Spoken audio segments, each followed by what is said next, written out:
Welcome to the America 2.0 series by SC. I am your host, Adam Morgan. Here we're going to focus on interviewing community and technology leaders about life and leadership going forward.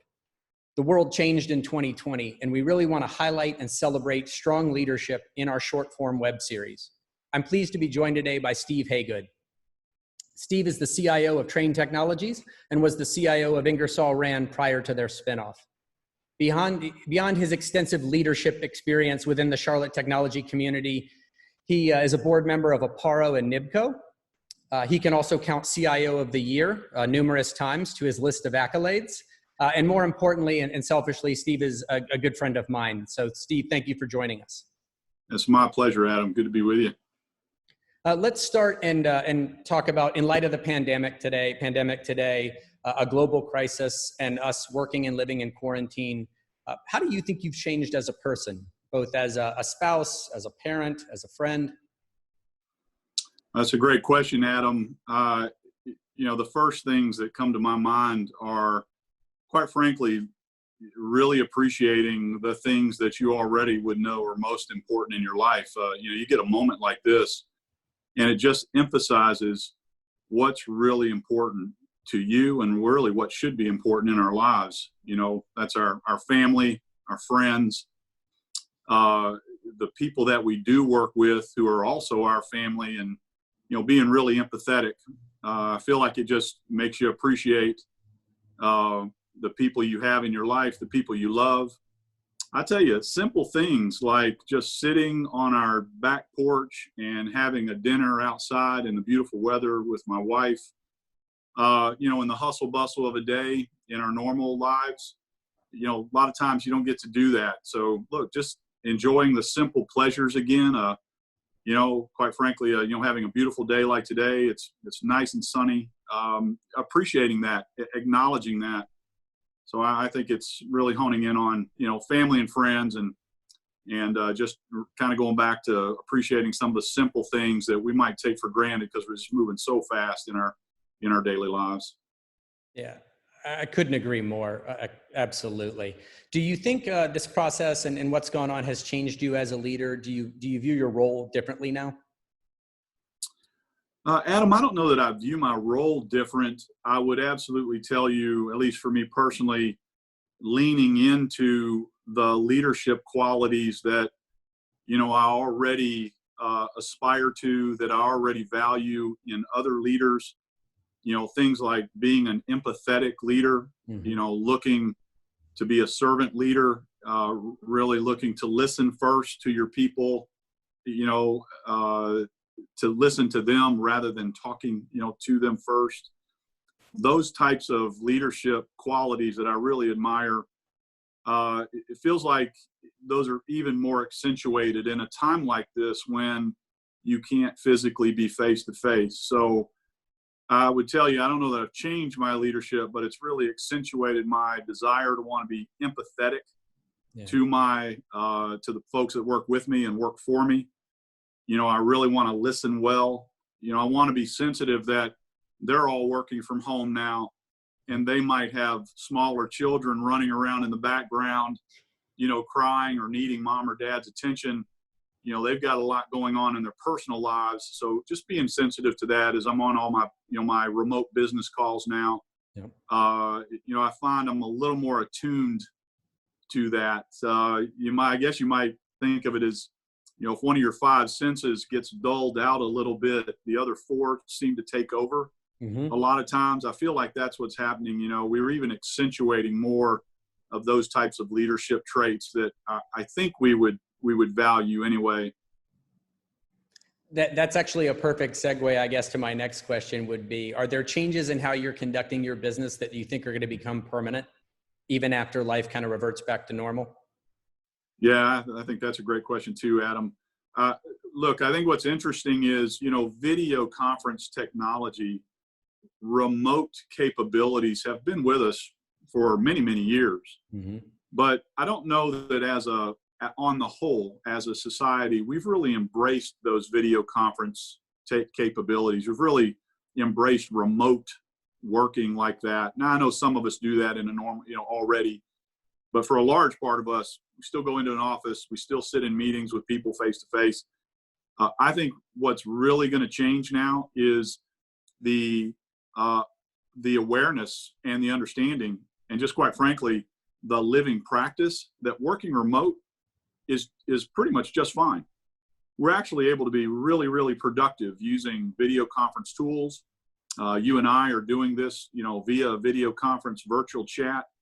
Now, certainly while the experience isn't exactly like us being face to face, what I have found over the last, 45 days to 60 days, as all my company's been working from home, is that by and large, we're finding we're still very, very productive.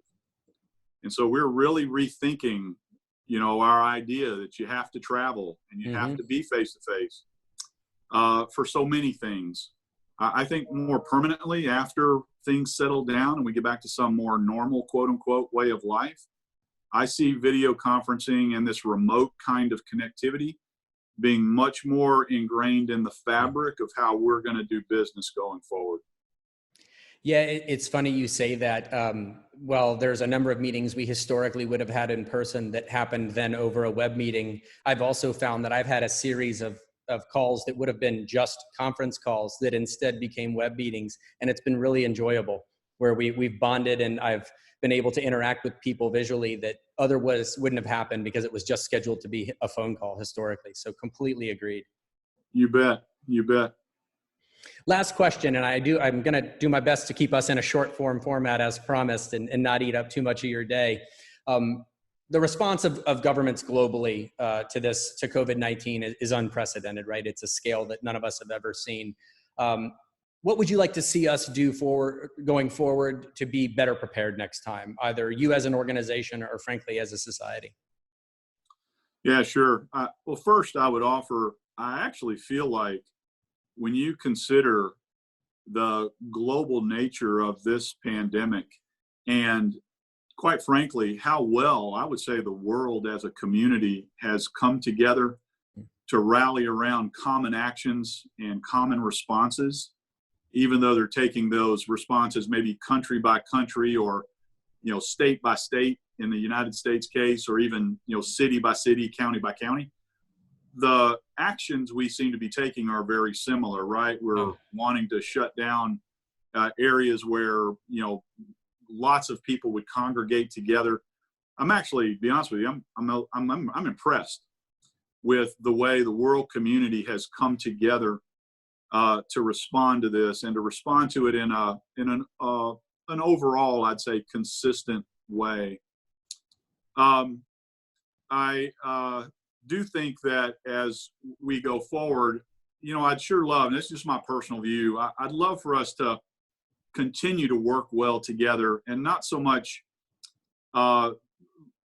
finger point or look for scapegoats after the fact. Why didn't we know things before? Why weren't we better prepared? Those are fair questions, and we should ask those and answer those in a constructive forum, a safe forum, if you will. But I actually, by and large, think we've responded to it pretty well, considering how quickly, I think it came upon us. I don't know that I would have a lot to offer in terms of this, go forward. How could we do better? You almost have to have an incident. I work in the technology field, so I think about cybersecurity incidents a lot. You can plan and prepare as much as you want, but until you actually face an incident and then you get lessons learned from that, it's a little bit hard to know how you would have prepared different or what you do different. Yeah.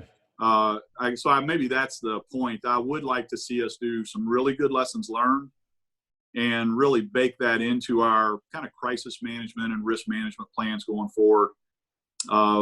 Maybe both as a society, as, federal governments, civic governments, but also in our own company. I know we'll do that within our own Trane Technologies company, is look at, what could we may have done to prepare better, or what lessons do we learn now, and how do we bake that in going forward? I think that's fair. Yeah, great point. And frankly, to your earlier comments there, given the severity of this situation and the seriousness of it, it's easy to gravitate to the negative. But one of the things that I think excites me most as a person is I've also seen in this pandemic some of the very best qualities in people emerge, right? In terms of how they've participated in their community, how they've reached out to help people who've contributed of their time, their lives, their finances, and so on, to participate and do what they can. It's inspiring too. And a lot of those stories we will certainly want to celebrate in the coming weeks and months. I agree. Yeah, I agree. Listen, thank you so much for your time. This was great to kick this series off with you. Most importantly, again, because I appreciate your friendship and think the world of you professionally. So thank you for joining me today, and certainly appreciate you sharing time with us. Well, Adam, I would tell you, I really applaud you for doing something like this, right? A series, a way to communicate and still get some conversation going. The fact that we're remote, makes it even more important that we find opportunities and ways to get together and to connect together. So yeah. I applaud the work and your idea to pull this together. So super job, and always great to see you, my friend. Thank you, brother. Have a great weekend. Take care. All right.